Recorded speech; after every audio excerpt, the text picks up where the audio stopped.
Hey, what's up? So, I normally don't tap into my feelings and my emotions during my videos. I figure it's best for me not to tap into my emotions and my feelings because I'm scared of me. I'm scared if I actually tap into reality that I may not have any control and I may lose it or have a mental breakdown or anything like that. So I normally don't go into my feelings and my emotions, but this week has been a week. And Sunday is so crazy how everything really lines up with me because God never just put anything on me and I'm not prepared for it. Saturday, I was telling my mom I came up with a different plan.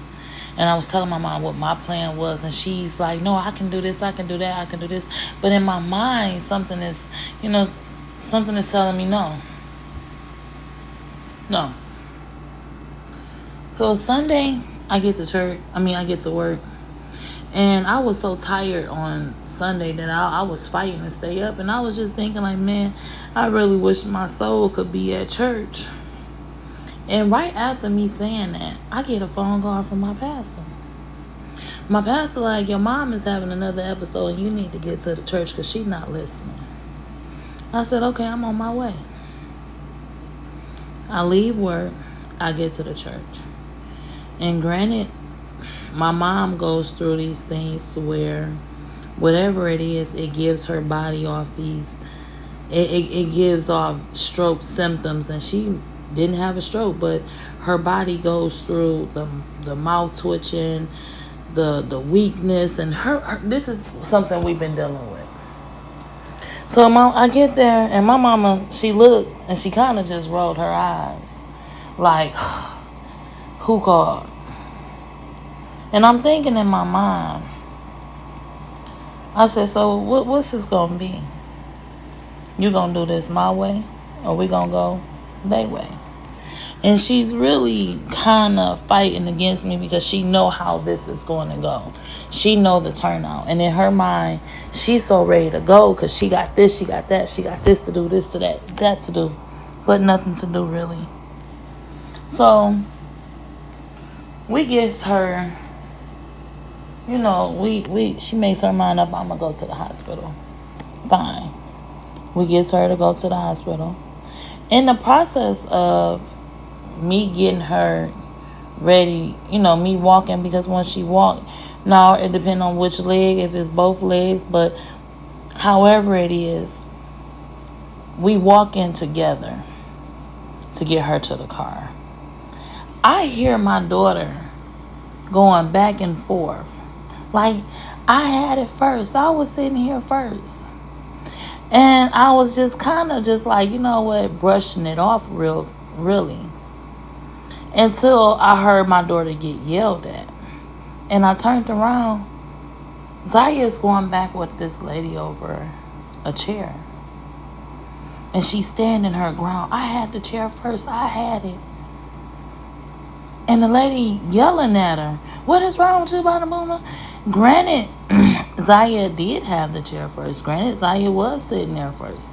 Granted that when you came out of Sunday school, you took that chair from that baby. Granted. But Zaya stood her ground. So as I, got my mama in the car and figuring out what's my next move, what am I going to do? Because now my mom going to be, I know they're going to keep her in the hospital a couple of days and this and that. And I depend on my mom with Zaya a lot. Truth be told, I depend on my mom with Zaya a lot.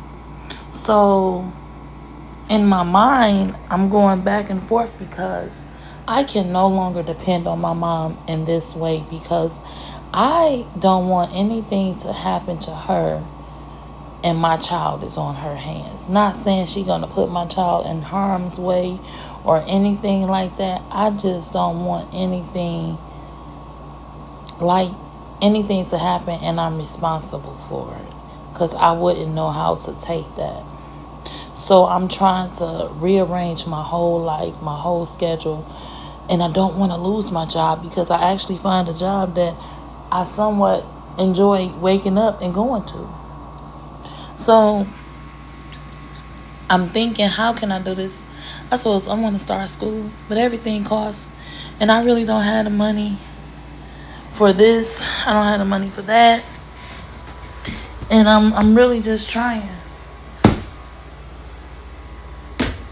I'm really trying to come up with a plan and a solution that can make both of our lives a lot better. And this has been the hardest thing I had to sit here and think, because I can't depend on no one at this point but myself. And I can't point the finger. I can't point the blame at nobody but myself. So I'm talking to myself, trying to get myself to a point to figure out what is the next plan from here. We need a plan A, a B, a C, and a D. Because every chance, every idea, every plan I think I got to take a step further, something always takes me back 15 steps. But within that, I get to rethink 15 times. Whew, I appreciate y'all listening to me vent and get that off my chest. I hope y'all continue to watch so we can get out of this situation